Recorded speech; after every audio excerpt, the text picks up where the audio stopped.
सादर स्वागत है आप सभी का 50 मिनट शो में। आइए आज हम लोग महत्वपूर्ण सवाल करेंगे जो आपकी परीक्षा के लिए काफी मददगार साबित होंगे। जी हाँ, सवाल स्टार्ट करते हैं। 50 मिनट शो के पहले सवाल का आंसर आप सभी को कमेंट बॉक्स में बता देना है और हाँ, आप सभी को सेशन को लाइक भी कर देना है।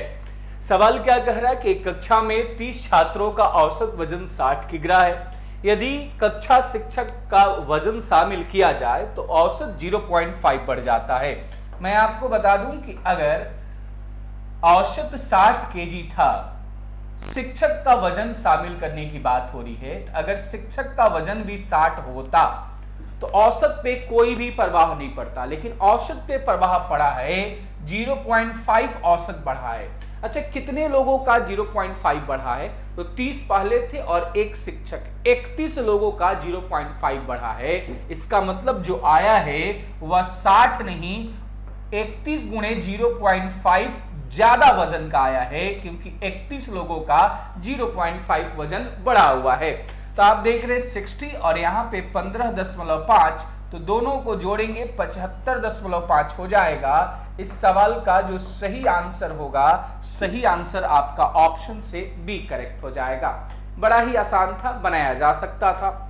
दूसरे सवाल पे आते हैं। कह रहा एक संख्या में पहले 5% की कमी की जाती है और फिर इसमें 20% की वृद्धि की जाती है, तो मूल संख्या में वृद्धि हुई है। आप इसे सक्सेसिव से बना लीजिए कि पहले सर -5 हुआ है, फिर +20 हुआ है। आप जानते हैं कि जब सक्सेसिव हम चलाते हैं तो जैसा जिसका साइन है वैसा लिख देते हैं, और यहां माइनस है यहां प्लस है, तो इन दोनों को गुणा करके अगला साइन लिखते हैं और फिर 5 गुणे 20/100 करते हैं। यही हमारा काम होता है। अगर आप यहां पे देख रहे हैं तो ये -5 + 20 हमारा 15 हो रहा है, और इसमें से 1 घटेगा, तो 15 में से 1 घटेगा तो हमारा फाइनली 14% हो रहा है, यानी 14% की क्या हो गई होगी? वृद्धि हो गई होगी। आइए आगे बात करते हैं अगले सवाल पे कि एक विक्रेता 10 रुपए में 15 वस्तुएं खरीदता है और 10 वस्तुएं 15 रुपए में बेचता है। ये भाई साहब 10 रुपए में 15 वस्तु खरीदा है और 10 वस्तुएं 15 रुपए में बेच देता है, तो उल्टा लिखा हुआ है। इसका मतलब 15 रुपए में 10 वस्तुएं बेचता है। यही बात कह रहा है, 10 रुपए में 15 वस्तु खरीद रहा है और 15 रुपए में 10 वस्तु खरीद रहा है, यानी खरीदने का दर और बेचने का दर दिया गया है। यहाँ पे आप एक काम करिए, क्रॉस बस कर लीजिए, तो सीपी एसपी का रेशियो आ जाएगा, यानी सीपी और एसपी का क्या रेशियो आया?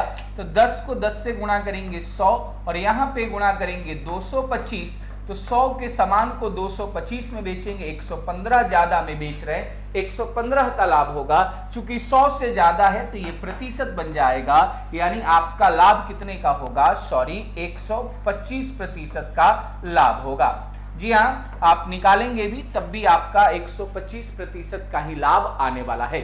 आगे बात करते हैं सर अगले सवाल में कि 3 नोटबुक और 6 पेन का मूल्य 3000 रुपए है। एक नोटबुक का अगर आप x रुपया मान रहे हैं और एक पेन का दाम अगर y रुपये मान रहे हैं, तो 3 नोटबुक और 6 अगर पेन का मूल्य 3000 है, तो पहले तो इसको छोटा कर लेते हैं, 3 से काट देते हैं। एक नोटबुक, 2 पेन और यहाँ पे 3 से काटेंगे 1000, यानी हम कह सकते हैं sir x + 2y, x + 2y जो है हमारे पास वह है 1000 रुपए। अब आगे क्या कह रहा है? उतने ही धनराशि से, यानी 3000 रुपए से ही एक नोटबुक और एक 12 पेन खरीदे जा सकते हैं। एक नोटबुक का दाम x, 12 पेन का दाम 12y। इसको खरीदने में कितना रुपया लगता है? तो आपको बताया गया है इसको खरीदने में 3000 रुपए लगते हैं। अगर मैं यहां से बड़ा से छोटा घटा दूं तो x कट जाएगा और 12y में 10y घटेगा, तो 10y बराबर 2000 होगा, यानी y का मान हमें 200 प्राप्त हो चुका है। सवाल क्या कह रहा है कि राजू 15 पेन खरीदना चाहता है तो उसे कितनी धनराशि देनी पड़ेगी? तो चूंकि एक पेन का दाम y था और y का दाम 200, भाई एक पेन का दाम 200 तो 15 पेन खरीदना है, तो खर्चा कितना पड़ेगा? 3000 ही पड़ेगा, यानी इस सवाल का जो सही आंसर होगा वह ऑप्शन से आपका सी करेक्ट हो जाएगा। तो ये भी बात बाखूबी आप समझ चुके हैं। आगे बढ़ते हैं। उस त्रिभुज का क्षेत्रफल ज्ञात कीजिए जिसकी भुजाएं क्रमशः 42, 36 और 34 हो, तीनों भुजाएं दी गई हो। तो आप वहां पे हीरोन्स का फॉर्मूला लगाते हैं और हीरोन्स के फॉर्मूला के लिए सबसे पहले आप एस का मान ज्ञात करते हैं, जो तीनों भुजाओं को जोड़कर 2 से भाग लगाते हैं, यानी अर्ध परिमाप निकालते हैं।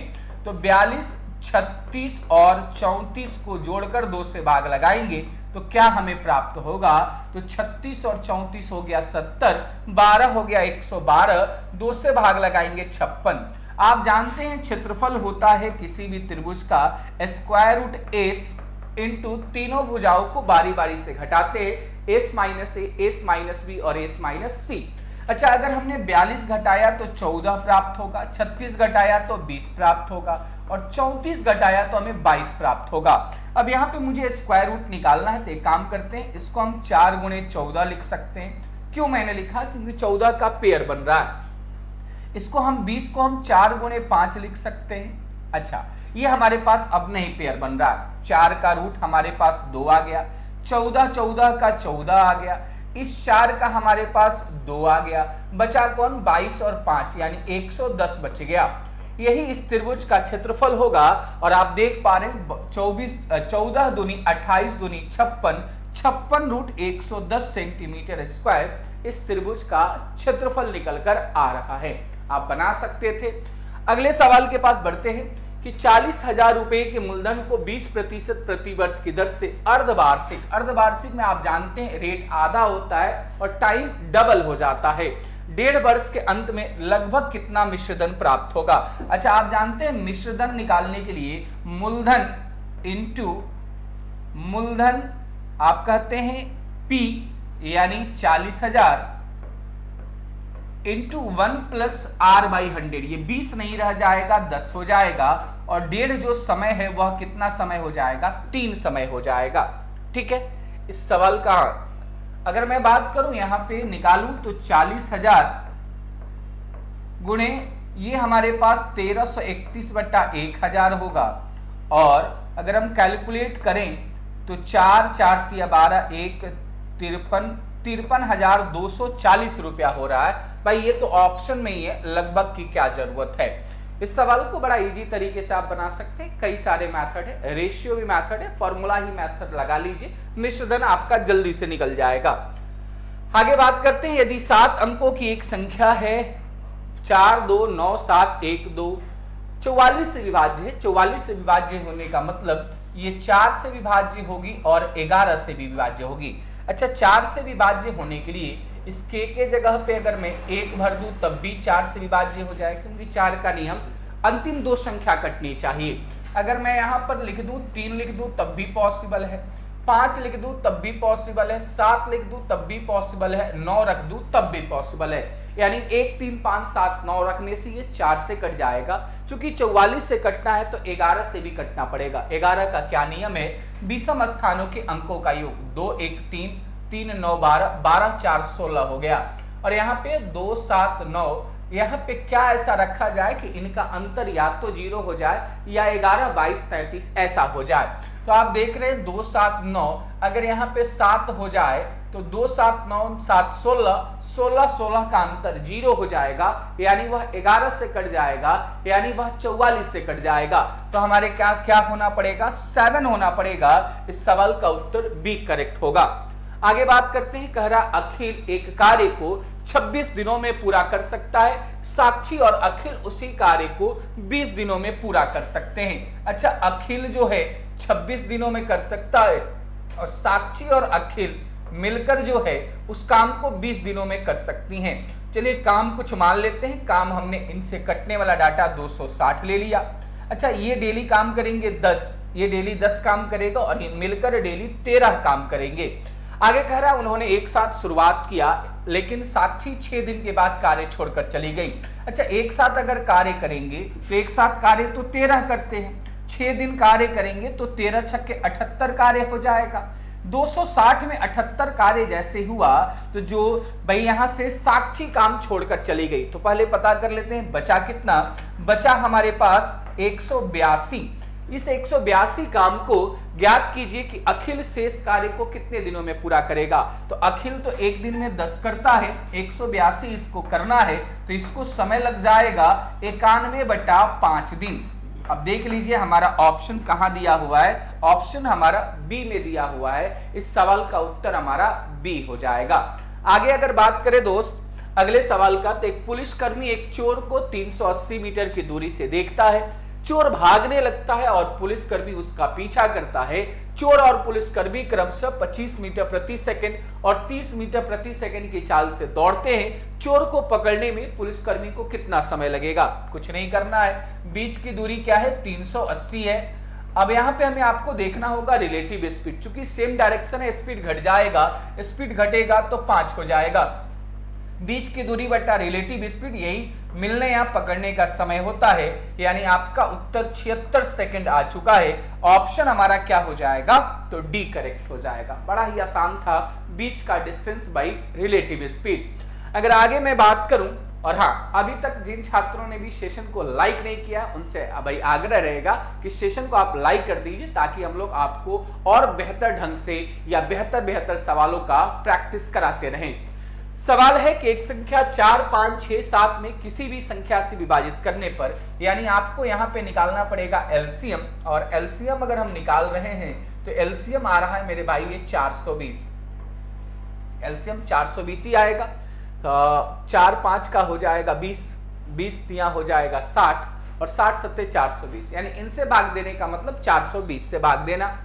ठीक है, या मैं अगर निकालूं तो निकाल भी लूं, कोई फर्क पड़ेगा नहीं भाई, मुझे तो नहीं लगता कोई फर्क पड़ेगा। 2 से 2, 5, 3, 7, 7 त्रिका 21, 21 पचे 105, 105 दूनी 210, 210 दूनी 420। ठीक है, प्रत्येक स्थिति में शेषफल के रूप में 2 बचता है। ये जो एलसीएम निकला ये भाई सबसे छोटी संख्या आई जो पूरा कट जाएगी। शेषफल 2 आ रहा है तो 2 जोड़ना पड़ेगा, यानी वह संख्या होगी 422, जिसको भाई शेषफल हमेशा 2 मिलेगा। यदि वह संख्या 300 और 500 के बीच में है, जरा देखिए वह संख्या 300 और 500 के बीच में तो है, वह संख्या हमारी क्या हो जाएगी? बी करेक्ट हो जाएगी।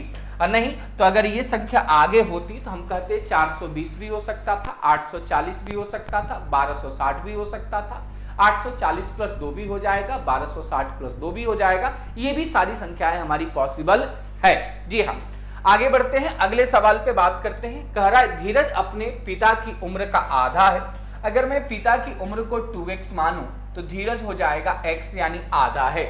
उनके पिता अपनी मां से 4 वर्ष बड़े हैं। उनकी अपनी मां नहीं होगा ना, धीरज की मां से या पत्नी होगा। मां से कोई कैसे 4 वर्ष बड़ा हो सकता है? ठीक है, तो उस अपने पिता धीरज की मां से 4 वर्ष बड़े हैं, तो धीरज की जो मां की उम्र होगी, चूंकि ये 4 वर्ष बड़े हैं तो ये 4 वर्ष छोटी होगी, यानी 2x - 4 होगी। कह रहा है 4 वर्ष पहले धीरज अपनी मां से आधी उम्र का था, तो धीरज 4 साल पहले x - 4 होगा और मां होगी 2x - 4 कह रहा है कि ये जो धीरज है अपनी मां का आधा था, तो अगर हम इसको सॉल्व करें तो ये 2x - 8 बराबर, यहाँ भी 2x - 8 ही हो रहा है भाई। यहाँ पे तो कोई इक्वेशन ही नहीं बन पा रहा, x का मान आ ही नहीं रहा है, तो कह रहा है धीरज की वर्तमान आयु जब आ ही नहीं रहा है तो हमारा उत्तर क्या हो जाएगा? निर्धारित नहीं किया जा सकता, नहीं हम बना सकते। कैसे बनेगा? पॉसिबल ही नहीं हो पा रहा है। हाँ, अगले सवाल की बात करते हैं कि एक धनराशि को A, B, C और D के बीच 7, 8, 9, 10 के अनुपात में वितरित किया जाना है। यदि C को B से 500 रुपए अधिक मिलता है, भाई C को B से तो भाई हम कह रहे हैं 1 रेशियो अधिक मिलता है, 1 रेशियो का मान दे रखा है 500, तो कह रहा है D को कितना मिलता है? तो D को तो 10 रेशियो मिलता है, तो 1 रेशियो 500 हुआ तो 10 रेशियो आपका क्या हो जाएगा? 5000 हो जाएगा। ये भी बड़ी भली बात, हम बात समझ रहे हैं। अब मैं आपको कुछ एक सवाल और कराता हूं, फिर मैं आपको कुछ सवाल दूंगा बनाने के लिए। जैसे ये सवाल में कह रहा है एक आंकड़े के लिए माध्य 28.5 है, माध्यक 32 है, तो प्रयोग सूत्र सिद्ध सूत्र का प्रयोग करने पे प्राप्त बहुलक क्या होगा? बहुलक क्या होता है दोस्त? 3 गुणे माध्यिका -2 गुणे माध्य। याद रखिएगा ये फॉर्मूला, 3 गुणे माध्यिका -2 गुणे माध्य होता है। बहुलक का फॉर्मूला, ये हमारा 96 होगा और ये हमारा दोस्त 57 होगा। तो इस सवाल का जो सही उत्तर होगा वह 39 आएगा। ऑप्शन हमारा क्या करेक्ट हो जाएगा? बी करेक्ट हो जाएगा। यहां तक बात आपको समझ में आ चुकी है। अब मैं आपको ये सवाल दे रहा हूं जिसका कमेंट बॉक्स में आपको आंसर बताना है। बड़ा ही अच्छा सवाल है, ध्यान से बनाइएगा इस सवाल को। ये सवाल हो गया। एक और सवाल हो गया जो एलिगेशन से संबंधित है, मिश्रण से संबंधित है। जरा इस सवाल को भी आपको उत्तर कमेंट बॉक्स में बता देना है कि इस सवाल का सही उत्तर क्या होगा। एक सवाल और मैं देता हूं, छोटा सा कैलकुलेशन है, ये कैलकुलेशन आपको स्क्रीन पे दिख रहा है। इस सवाल का भी आपको कमेंट बॉक्स में उत्तर बता देना है। चलिए एक सवाल और मैं देता हूं, 5 सवाल देता हूं। 3 सवाल हो चुके, ये आपका चौथा सवाल है।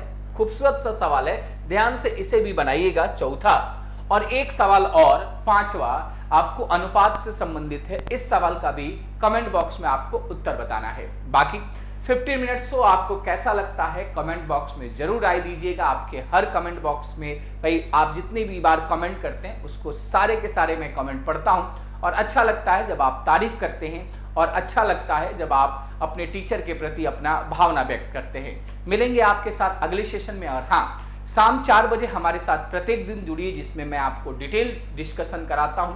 वहां पे कम सवाल होते हैं और ज्यादा डिस्कशन होता है, बेहतर तरीके से पढ़ाता हूं मैं। तो शाम 4 बजे जरूर जुड़िएगा। और हाँ, सेशन अगर पसंद पड़ता होगा तो सेशन को आप लाइक भी करिएगा। मिलेंगे अगले सेशन में, विदा दीजिए, जय हिंद।